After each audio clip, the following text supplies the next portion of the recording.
Hello students.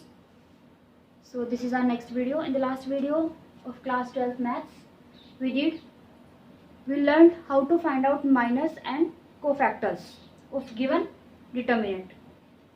Concept हमने समझ लिया है. Now we start with the exercise 4.4. आपके पास questions दिए हुए हैं. We will do some of the questions जैसे हम हमेशा करते हैं, and rest of the questions you will do as a practice, and you will see कि आपको कितना आया है समझ में और कितना आपको समझ में नहीं आया है. क्लियर? अगर मैं फर्स्ट क्वेश्चन की बात करूं, फाइंड माइनस एंड कोफैक्टर्स. आपसे बोल रहा है फर्स्ट पार्ट में आपको फर्स्ट क्वेश्चन के दो पार्ट्स हैं. You are given 2x2 order matrix. 2x2 very easy होता है. कैसे किया था हमने लास्ट टाइम? अगर हम इसमें फिर से माइनस भी निकालना है, कोफैक्टर्स भी निकालना है, हम निकालते हैं. 2x2 का मैट्रिक्स है तो कितने माइनस आएंगे? 4 आएंगे. M11, M12, M21 and M22. ये बात क्लियर है आपको? फाइन. कैसे निकालते हैं? मुझे निकालना फर्स्ट 1 के अलोंग. तो I cross this row and this column. So what we are left with 3 only. ये बात समझ में आती है आपको? हमने पहले भी किया था कि जिसके अलोंग निकालना है उसके अलोंग का रो और उसके अलोंग के कॉलम को just delete that, and whatever left element is that there, that is the minor of the that is the minor of through that element. Fine. हमने 2 के थ्रू निकाला फर्स्ट, तो माइनस का कितना हुआ? 3 हुआ. क्लियर है? इसी तरीके से now start with second element M12. M12 कितना होगा? This was 2 0 4. M2 कितना होगा बताइए मुझे? M2 will be M12 will be M12 मतलब ये वाला element. This is 4 minus 4. So along this element will find our M12. इसको क्रॉस करेंगे तो कितना बचेगा? 0 ओनली. M21 ये वाला कॉलम और ये वाला row. We are left with -4 only. And M22 3 के अलोंग, तो we are left with 2 only. These are the 4 minors of this 2x2 mat order determinant. Clear है? So these are minors we have found out. Now we'll have to find out the cofactors also. Cofactors find out करेंगे और cofactors को किससे denote करते हैं? A11 A से, A12 A21 A22. Fine. Minus निकालना बताया था और फिर cofactors में just we have to put minus plus sign. हमें सिर्फ साइन चेंज करना होता है. माइनस लिख लें अपने पहले. क्या माइनस आए हमारे उनके अलोंग? हमारे माइनस आए हैं कौन कौन से? 3 0 -4 और 2. ये माइनर्स आए हैं हमारे. कोफैक्टर्स में क्या है? इनके साइन चेंज करने हमको. यहां से हटा देते हैं इसको, यहां लिखते हैं प्लस माइनस प्लस और माइनस. ठीक है, ऑल्टरनेट साइन लेने हैं हमको. अब ये +3, it will remain +3 only. This is 0 minus, तो दिस इज 0 माइनस 2 1. 2 1 कौन सा है? याद रखना एलिमेंट्स को. ये ऐसे नहीं कि आप ऐसे लिखते आ रहे हो. 2 1 का एलिमेंट ये है तो इसी को लिखना है यहाँ पे. 2 1 is what? Minus minus this, so +4 and this is +2, that will remain +2 only. Clear है बात? वेरी सिंपल प्रोसेस जो हमने लास्ट टाइम किया था. अगर इसकी बात करें, अगर हम माइनस निकालें, सेकेंड क्वेश्चन हमने ऐसे एग्जाम्पल भी किया था जब हमने कॉन्सेप्ट समझा था. A11 M11 sorry, this is M12, this is M21 and this is M22. Clear है बात? What will be M1? First row and column D, then second के along B, then first इसके along B के along, we are left with C, and the last one is A. These are again minors. So what minors we got? तो cofactor minus कितने हो गए हमारे? Minus की अगर बात करें, D, ये B, C इधर और ये इधर. क्लियर है बात? Again what you need to do? Just like come plus minus. Alternate sign change करिए आपने. So what will be your cofactors? A11 A12 A21 A22. कितना आएगा आपके पास ये? A11 की अगर बात करें, first will be +D only. This will B -B. This is -C और ये लास्ट वाला +A. So this is your first question in which you have to find out your minors and your cofactors. 2 minute में हमारे दोनों question हो गए, दोनों part हो गए फर्स्ट क्वेश्चन के। सो बहुत सिंपल है, 2 ऑर्डर वाला बहुत सिंपल है, 3 ऑर्डर वाला भी निकालता है in second part, second question. Fine, so just take this. कैसे आपको समझ में आया नहीं आया, ठीक है। Now start with question number 2। This is our second question. 2 parts again we have 3 cross 3 order matrix. All the मैं आपके साथ सारे पार्ट्स करती नहीं हूँ, बट इसमें 2 ही क्वेश्चन थे तो मैंने कर दिए। Fine, now see this time we have 3 cross 3 order matrix. So सबसे पहले माइनस निकाल लेते हैं। कैसे निकालते हैं माइनस? फर्स्ट कॉलम निकालेंगे तो ये कॉलम जाएगा, ये कॉलम जाएगा और ये रो जाएगा, and we are left with only these 4 elements. और इन दोनों का एलिमेंट को आपको निकालना आता है, डायरेक्टली निकाल रही हूँ मैं। 1 in minus 0, so this is 1 only, ठीक है। M12 की बात करें, M12 ये एलिमेंट है, इसके लॉन्ग अगर आप निकालोगे, ये देखो ये गया और ये गया तो ये 4 बचते हैं। तो 1 इंटू 0 माइनस 0 इंटू 0, तो 0 माइनस 0 इज 0 ओनली। क्लियर है बात? M12 हो गया। M13 के लॉन्ग फिर से 0 minus 0, again 0 minus 0 is 0 only. M21 की बात करें तो ये वाला एलिमेंट अगेन 0। M22 की बात करें तो इसके long we have 1 minus 0 is 1। M22 की बात करें, M23 की बात करें, that will come out to be again 0। M31 की बात करें, आप चेक करते जाइए मेरे साथ। अगर आपको कहीं पे गड़बड़ दिखाई देती है तो प्लीज मुझे कमेंट सेक्शन में उसी टाइम बता दीजिए कि आपने गलत किया है। क्लियर है बात? डोंट हेजिटेट, ठीक है। जो समझ में आ रहा है वो बताइए, जो नहीं समझ में आ रहा है वो बताइए। जरूरी नहीं बेटा कि सब बच्चों को एक टीचर का समझ में आ जाए। आई एग्री, मुझे बच्चों से कोई प्रॉब्लम नहीं होती। अगर आपको कुछ भी समझ में नहीं आ रहा है तो आप मुझे बताइए। This, so 1 minus 0 is again this. I appreciate दो स्टूडेंट्स जिनको जो बताते हैं कि मैम यहाँ से समझ नहीं आ रहा, यहाँ से समझ नहीं आ रहा, और उसी के साथ पढ़ने में मजा आता है। This are the minus we have find out. Now we have to find cofactors. Clear? How to find out this cofactors now?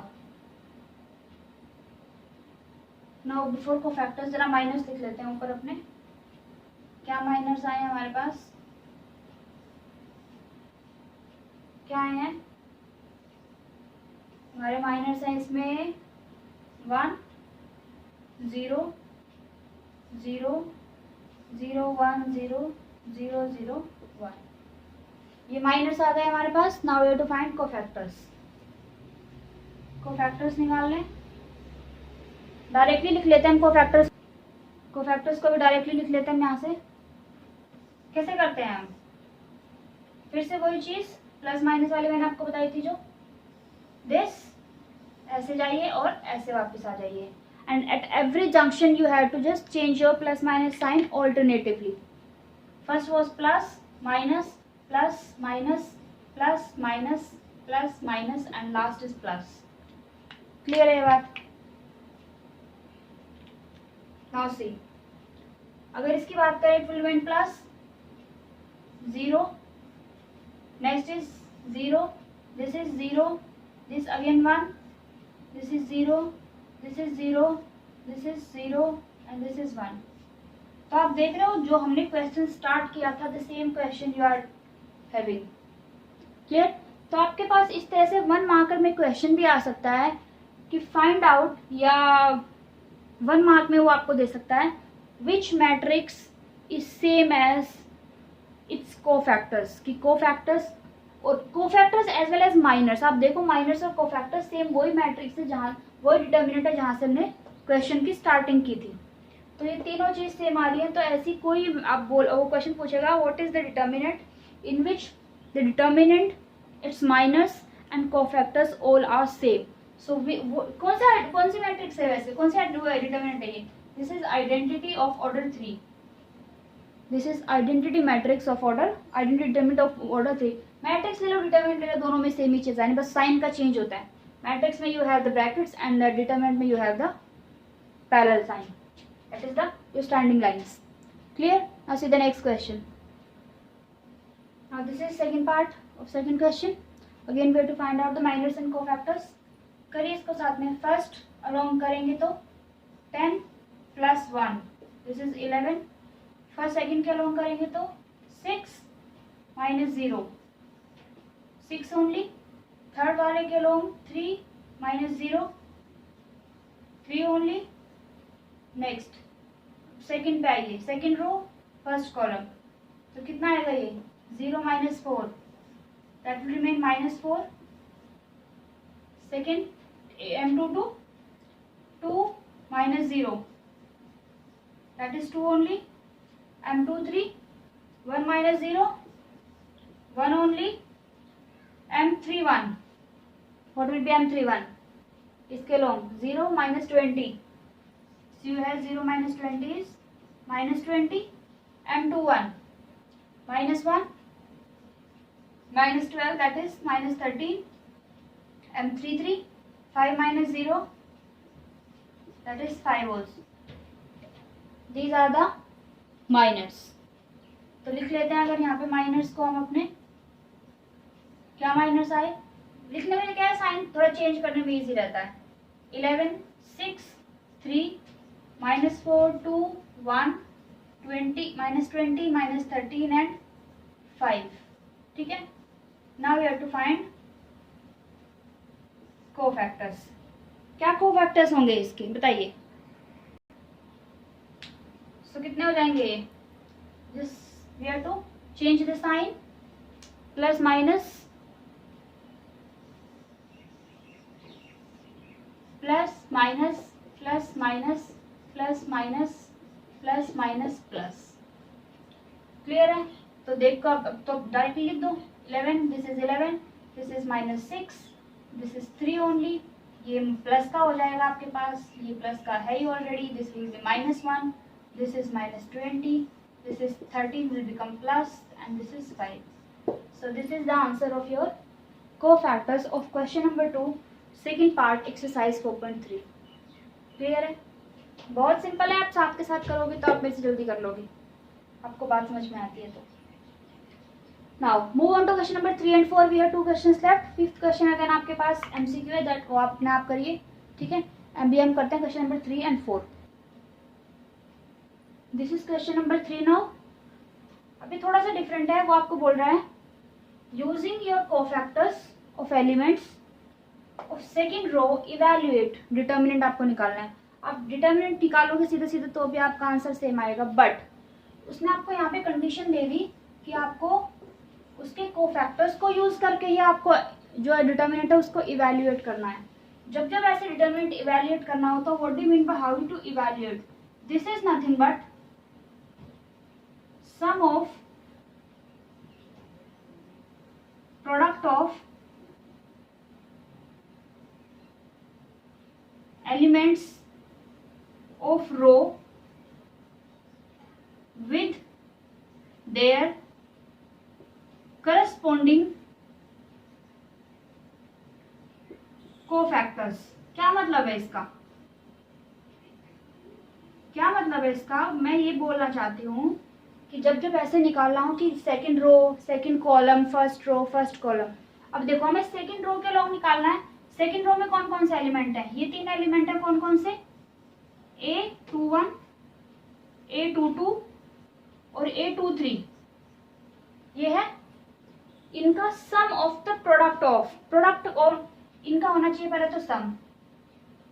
ठीक है, लेकिन मैंने बोला product of the elements of the row with their corresponding cofactors. तो corresponding cofactors कौन कौन से होंगे, इसका कोफैक्टर को क्या बोलेंगे A21, इसके को A22 और इसके को A23। दैट मीन्स टू से हमें ये चीज फाइंड आउट करनी है। अब बहुत सिंपल ये चीज फाइंड आउट करें अगर आप इसको देखो, बहुत सिंपल देखिए। A21 का मतलब कितना हुआ, एलिमेंट को लिखना है 2। A21 का करस्पॉन्डिंग क्या होगा, देखो ये 9 माइनस 16 9 माइनस 16, लेकिन ये इसका माइनर है। कोफैक्टर बनाने के लिए क्या करना पड़ेगा, इस एलिमेंट के लॉन्ग है, इस एलिमेंट में यहाँ पे क्या आता है plus minus plus minus plus minus, क्या आता है यहाँ पे माइनस आता है, तो इसके सामने क्या लग जाएगा माइनस। याद रखो ये सिर्फ माइनर निकला है, मुझे प्लस माइनस चेंज करने पड़ेंगे कोफैक्टर निकालने के लिए। मैं पूरा नहीं निकाल रही क्योंकि मुझे ये 3 ही चाहिए थे, इसलिए मैंने यहाँ पे डायरेक्टली लिख दिया। नाउ प्लस A22 क्या है, 0 है, तो इसके करस्पॉन्डिंग जो भी होगा वो मैं नहीं लिख रही क्योंकि वो 0 ही हो जाएगा, ठीक है। प्लस A21 में कितना है, 1 है, और इसके करस्पॉन्डिंग क्या आएगा, ये कॉलम और ये गया -10 -3। और अगर इसके माइनस साइन चेंज करने की बात देखें तो प्लस माइनस आता है यहाँ पे भी, तो this will also become minus sign. बात समझ में आ रही है क्यों हुआ ये। ना सॉल्व इट। -2 इंटू -7 और ये कितना हो गया, -7, 7 into -1 is -7 and this is come out to be, ये कितना हो गया 14 -7 एंड द आंसर इज 7। बस याद रखना जब जब आपको ऐसे कोफैक्टर्स को इवैल्यूएट करना हो, देखो मैंने यहाँ पे सेकंड रो लिखा है तो इसलिए मैंने सेकंड रो के एलिमेंट्स और उसके करस्पॉन्डिंग कोफैक्टर्स लिए हैं। कोई कॉलम होता या कोई और रो होती तो मैं उसके अलोंग लेती। The thing is this you have to calculate this. और इसको जरा ध्यान से, ये माइनस लिखते हैं सिर्फ, कोफैक्टर्स को जरा ध्यान से कि साइन भी चेंज करना होता है। दैट इज द थिंग जिसमें बच्चे बहुत मिस्टेक करते हैं। क्लियर है बात। So this was question number 3 of your exercise 4.4. Now move on to question number 4. Now last question of this exercise. Again using the cofactors of elements of this time what we are given? We are given third column. Fine. और third column कौन सा है? ये वाला third column है हमारा. This is third column. दिखाई दे रहा है आपको? So, किस तरह के एलिमेंट है इसमें, फिर से वही इवैल्यूएट करना है। थर्ड कॉलम में कौन कौन सी, ये कौन सा एलिमेंट है, A31। So what we need to calculate here, A31, उसके करस्पॉन्डिंग क्या आपको फैक्टर होता है, A31 ओनली प्लस, फिर ये कौन सा है, sorry this is 13, sorry this is 13, so this is also 13। ये कौन सा है, दिस इज A23, तो corresponding A23 and the last is A33, so this is again A33। ये वाला this is the third column. Clear, this we have to calculate. Now start doing. Element लिख लेते मैंने, तो 13 क्या है, YZ है, इसके करस्पॉन्डिंग क्या होगा, ये ऐसे कट जाएगा तो Z माइनस Y बचेगा मेरे पास। आप देखिए, बट 13 क्या आता है यहाँ पे, प्लस माइनस प्लस, तो ये प्लस ही रहेगा, कोई दिक्कत नहीं आएगी इसमें, ठीक है। वो ऑन टू नेक्स्ट A23, ये वाला साइन देख लेते, प्लस माइनस प्लस और ये होता है माइनस, तो माइनस का कौन सा एलिमेंट, ZX, और इसके अलोंग क्या आएगा, Z minus x, Z minus x. A33 last वाला प्लस होता है, सो प्लस XY के साथ Y माइनस एक्स। बात समझ में आती है ये, क्लियर है। नाउ इतना छोड़ना है, इतना छोड़ दो, सॉल्व करना है, सॉल्व कर लो। If you solve it, it will be what, it will be Z² Y minus ZY square minus Z² X plus ZX square, ठीक है, और यहाँ से plus XY square minus X square Y। क्या आएगा इसको अगर कैलकुलेट करें हम, बताइए क्या करेंगे। This is nothing but product of x minus y, y minus z एंड z माइनस एक्स। आपको सॉल्व करके देखना है, आप देख लीजिए, otherwise this is the product of this. आपके वैल्यूज हैं, इनको आप आइडेंटिटी लगाइए A² माइनस B² की, सिंप्लीफाई हो जाएगा। अदरवाइज आप अगर यहाँ छोड़ना चाहते हो ये भी ठीक है, क्योंकि बुक में तुमको आंसर दिए होते हैं, पीछे से तुमको मैच करना होता है। क्या बुक के पेपर में भी आंसर दिए होते हैं, मैच करोगे उससे भी, नहीं करोगे ना, तो you can leave here only. Numerical values होती हैं तो हम उसको सिंप्लीफाई कर देते हैं, plus minus multiply divide anything we can do, but यहाँ पे हमारे पास जरूरत नहीं है तो इसको हमें जरूरत भी नहीं है करने की। You can leave your answer here only. समझ में आ रही बात। So this was exercise 4.4, last question, minors and cofactors, and evaluate using the cofactors of element along any row or any column. ठीक है। 5th क्वेश्चन MCQ है, करिए, बताइए, कोई डाउट है तो मुझे बताइए, अदरवाइज आपको अगर ठीक लगे, आपको अच्छा समझ में आया है तो लाइक करिए इसको, वीडियो को सब्सक्राइब करिए चैनल को, और अपने फ्रेंड्स के साथ शेयर करिए ताकि ज़्यादा से ज़्यादा बच्चे इसका यूज़ कर सकें और वो ज़्यादा से ज़्यादा बच्चे अपने मार्क्स स्कोर कर सकें, कॉन्सेप्ट को समझ सकें। क्लियर है बात? Otherwise any query, any doubt, tell me in the comment section. Till then we will start in the next video exercise 4.5 sorry, ठीक है। Till then keep practicing and thank you so much.